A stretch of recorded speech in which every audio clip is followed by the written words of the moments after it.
Est-ce que l'on pourrait assister à des massacres de Vietnamiens ici au Cambodge?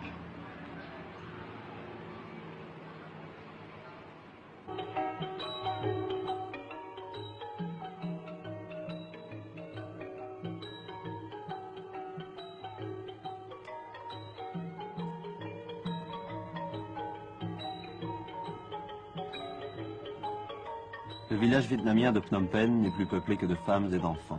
Les hommes ont été emmenés. Les enfants jouent avec des masques cambodgiens.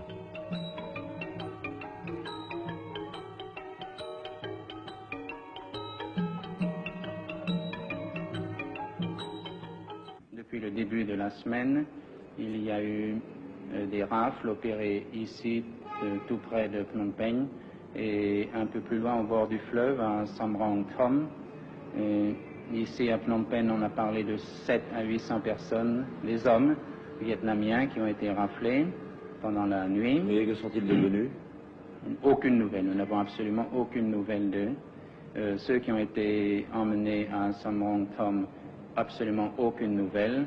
Et ce qui nous préoccupe actuellement, c'est que des centaines de corps, de cadavres flottent sur le Mekong. Et vous pensez qu'il s'agit de ces personnes-là? Il y a toute probabilité que ce sont ces personnes-là, étant donné que les corps ont été vus dans une partie du Mekong qui ne se trouve absolument pas dans une zone de combat. Est-ce que ces corps, c'était des noyés, des gens abattus par balles? Il est difficile de préciser. Certains semblaient, la plupart avaient les mains liées derrière le dos, en tout cas. Certains semblaient avoir reçu des coups de couteau sur la nuque. D'autres semblaient avoir reçu aussi des balles. À votre avis, il y a combien de morts vietnamiens civils jusqu'à présent? Il est difficile de chiffrer. Je pense que le chiffre dépasse certainement le millier, en tout cas. Et pensez-vous que cela va continuer, que cela part d'une intention manifeste des autorités? Il n'y a peut-être pas d'intention manifeste des autorités, il y a peut-être simplement une inconséquence, mais il y a constamment des appels à la tuerie des Vietnamiens. Est-ce que vous voyez une solution? Il y a plusieurs solutions. La solution, ça c'est une des solutions, mais qui est peut-être difficile à envisager, surtout ici, ce serait le rappel de l'ancien chef d'État qui avait réussi à obtenir la coexistence de toutes les minorités dans la paix pendant plus de 15 ans, n'est-ce pas? Ça, c'est une solution, évidemment, qui semble un peu utopique à l'heure actuelle. L'autre solution, ce serait le rapatriement de tous les Vietnamiens au sud-Vietnam ou au nord, leur offrant le choix, suivant leurs options politiques. Ceux qui veulent rentrer au nord rentrent au nord, ceux qui veulent rentrer au sud rentrent au sud, mais évidemment, là, ça pose de gros problèmes dans l'immédiat. Il faudra que ce soit des organismes internationaux qui s'en chargent. Je ne pense pas que les gouvernements veuillent eux-mêmes se mêler de ces histoires-là.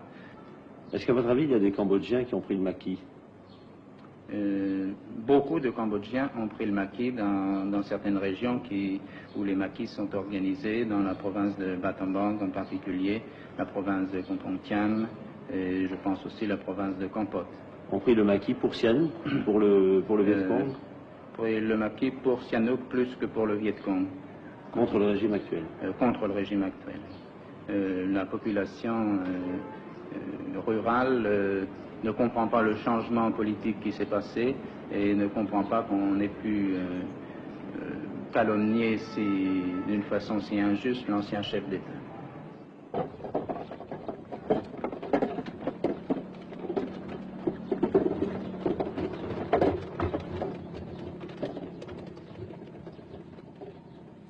La question est posée. Si le Cambodge est entraîné vers la guerre, de qui les paysans prendront-ils le parti? Et que pense le général Lon Nol de la situation?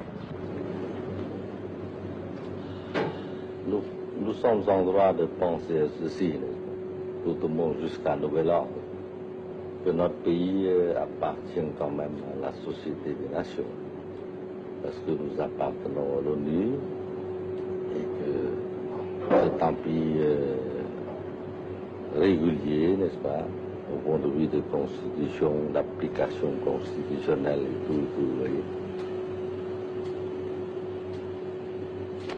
Eh bien, puisque notre pays, au fond, appartient également au monde et que le monde s'y intéresse, n'est-ce pas, nous voyons par exemple que vous êtes là et que d'autres journalistes aussi, n'est-ce pas, s'intéressent à notre pays Hein. Étant donné cette position régulière, nous sommes bien en droit d'être optimistes. D'autant plus, comme je vous ai dit tout à l'heure, n'est-ce pas, notre peuple est avec nous dans cette histoire d'agression vietnamienne.